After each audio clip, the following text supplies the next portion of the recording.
ये तुम्हारे फॉर्मूले। और ये चैप्टर ना 3 भागों में डिवाइड है, मानो ऐसे करके कि सबसे पहले जो यहाँ तक भाग है वो वेक्टरों का तोड़ना, जोड़ना, घटाना। ये तो इसके तो न्यूमेरिकल लगभग ज़्यादातर हो गए हमारे पास, ए डॉट भी उनका परिणाम ही निकालने के बहुत सारे। समतल में आ जाता है तो समतल में हमारे पास ज़्यादातर 3 ही क्वेश्चन होते हैं। एक तो विस्थापन होता है समतल में, समतल में वेग होता है, समतल में त्वरण होता है।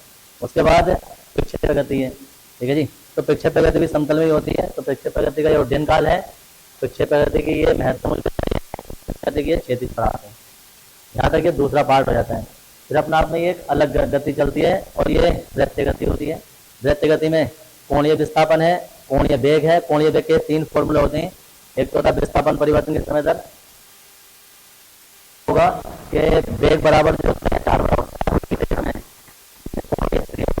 घूम रही हो ना, तो एक चक्कर जो होगा ना 2 पाई पे चला जाएगा। तो ऊपर जो है वो दूरी आ जाएगी, एक चक्कर में कितनी चलेगी 2 पाई। और फॉर्मूला हो जाता है कि समय एक हो 2 पाई n, एक फॉर्मूला ये बन जाता है। तो तीनों के तीनों कोणीय वेग के फॉर्मूले हैं। फिर उसके बाद में कोणीय वेग और रेखीय वेग में संबंध हो जाता है, v बराबर r ओमेगा। फिर अभी तुरंत ये कल से पढ़ी रहे, a बराबर b स्क्वायर अपॉन r, या b की वैल्यू लगा देंगे तो r ओमेगा स्क्वायर हो जाता है। इतना है। तो ये क्वेश्चन इससे अलग होंगे, ये हो चुके हैं ये वाले, और हम ये वाले करेंगे।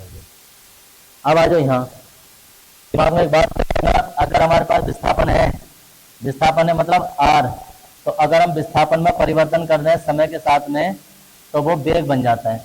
अगर हम वेग में परिवर्तन कर रहे हैं समय के साथ में तो वो त्वरण बन जाता है। समझ पा रही है? अब वेग विस्थापन परिवर्तन की समय दर डेल्टा, लेकिन इसे हम ऐसे भी ले सकते हैं dr अपॉन dt। डेल्टा हो, 3 शब्द देख लेना, डेल्टा हो, b हो या डेल हो, तीनों का मतलब अंतर से ही होता है, अंतर से। तो जहां कहीं डेल्टा लिखा हो ना तो उसकी जगह हम कभी भी डी बदल सकते हैं, और डी लिखा हो तो हम उसकी जगह डेल कर सकते हैं। ये तीनों एक ही होते हैं। अब डेल्टा तो अंतर करेंगे नहीं, हम इसका अपकलन करके आंसर निकाले करेंगे। इसका मतलब क्या है कि डेल्टा का मतलब तो परिवर्तन होता है, इसका मतलब भी परिवर्तन ही होता है। कैसा हो रहा है कि विस्थापन में परिवर्तन करेंगे समय के साथ अपकलन करके। ऐसे ही वेग है, वेग delta V upon delta T है, इसे हम कभी भी ऐसे D B upon D T लिख सकते हैं। ये लिखा हुआ है हमारे, हाँ ये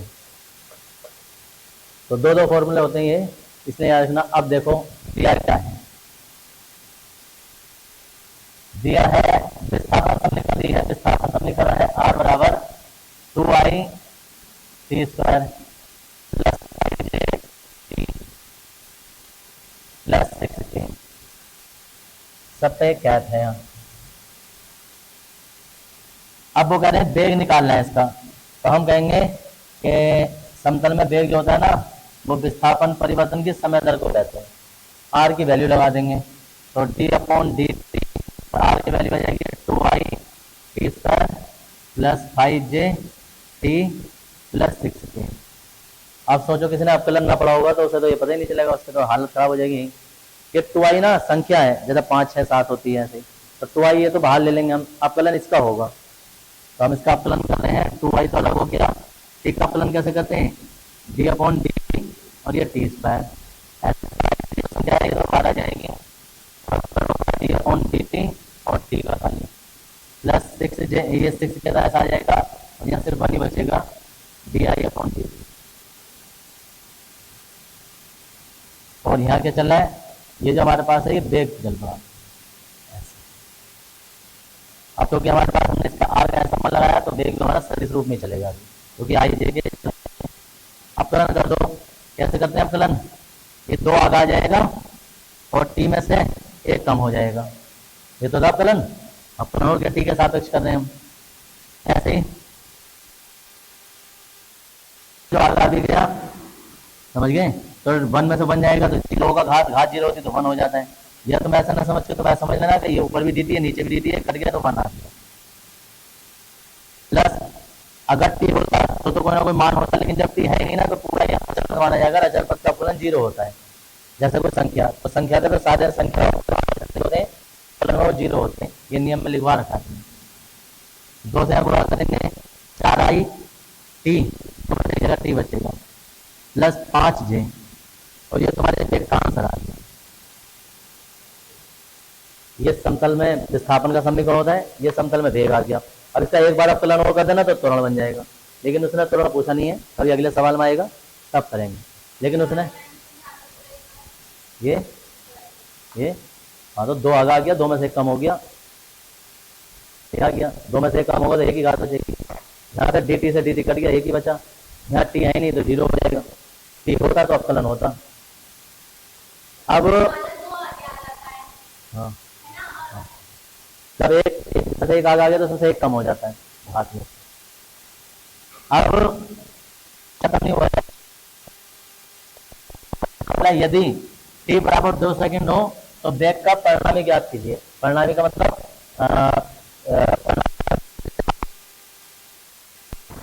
अभी मतलब 2 सेकंड है,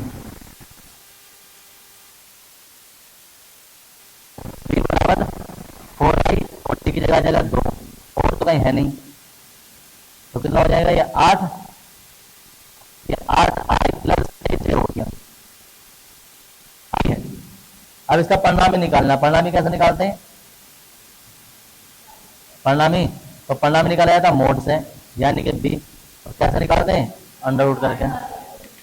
अब इसका 8 का स्क्वायर हो जाएगा प्लस 5 का स्क्वायर हो जाएगा, कितना 64 25, कितना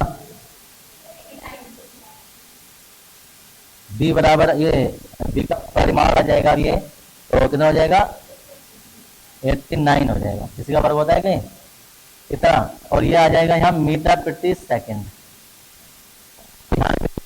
मीटर प्रति सेकंड मात्रक होता है। और यहाँ जो लिखा है ना हमने ये ब्रैकेट लगा के यहाँ लिख देना मीटर, ये विस्थापन है मीटर में होगा, और वेग का वेग का लिखेंगे, त्वरण निकालते त्वरण का लिखते, और ये आ गया।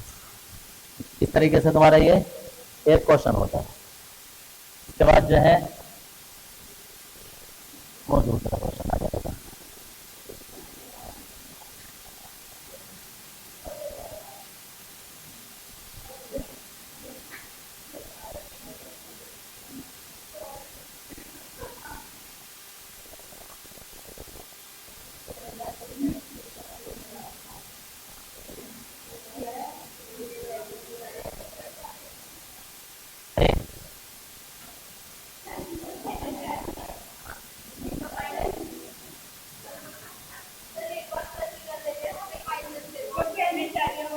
तो माइनस है तो भी यहाँ माइनस चलता रहेगा, यहाँ माइनस चल रहेगा, माइनस तुम्हारा कोई घटाने क्या दिया कुछ।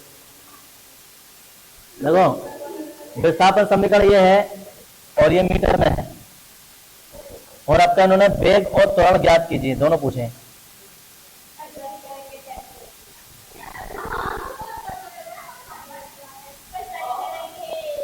यदि t बराबर 2 हो तो वेग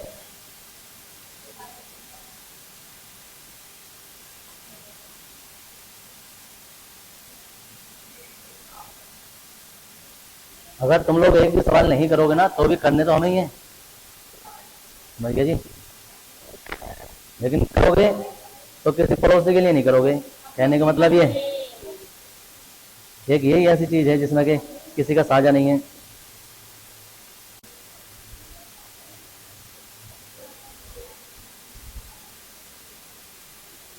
दिया है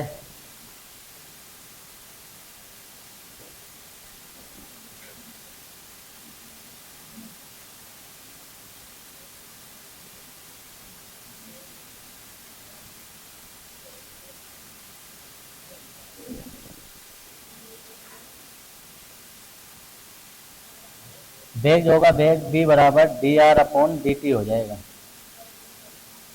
तो d अपॉन डी टी और r की वैल्यू आ जाएंगे 3i t माइनस के 2j t स्क्वायर प्लस के 4k t,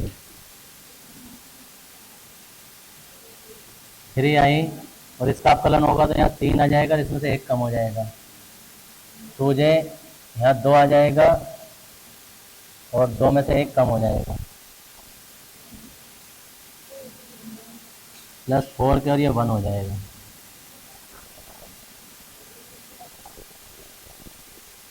तीन के 9 हो जाएगा, 2 दूनी 4 3 हो जाएगा, प्लस के 4 के ये बे।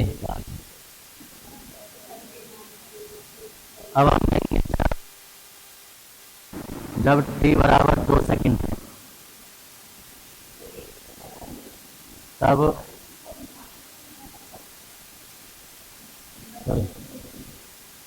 तब b बराबर 9i गुणा 2 का स्क्वायर,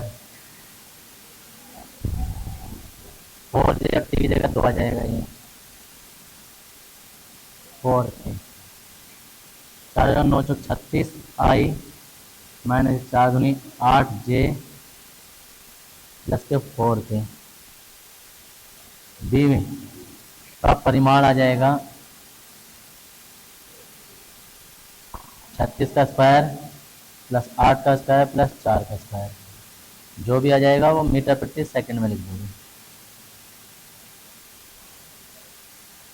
उसके बाद त्वरण निकालेंगे। त्वरण A बराबर होता है dB/dt, A बराबर d/dt और B की वैल्यू लगा देंगे और B की वैल्यू आई है 9i t square minus 4j t plus 4k, यहाँ जाएगा 9i डॉट t 4j गुणा 1 और प्लस 0, 18i t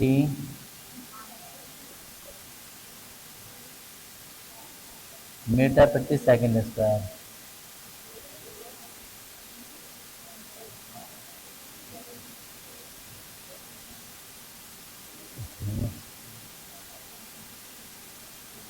जब t बराबर 2 सेकंड है तब a बराबर 18i गुणा 2 माइनस के 4j,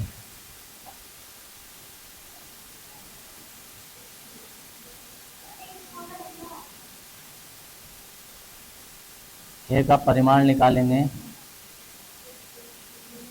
36 का वर्ग प्लस 4 का वर्ग, जो भी आंसर आएगा तो मीटर प्रति सेकंड स्क्वायर लिख देंगे।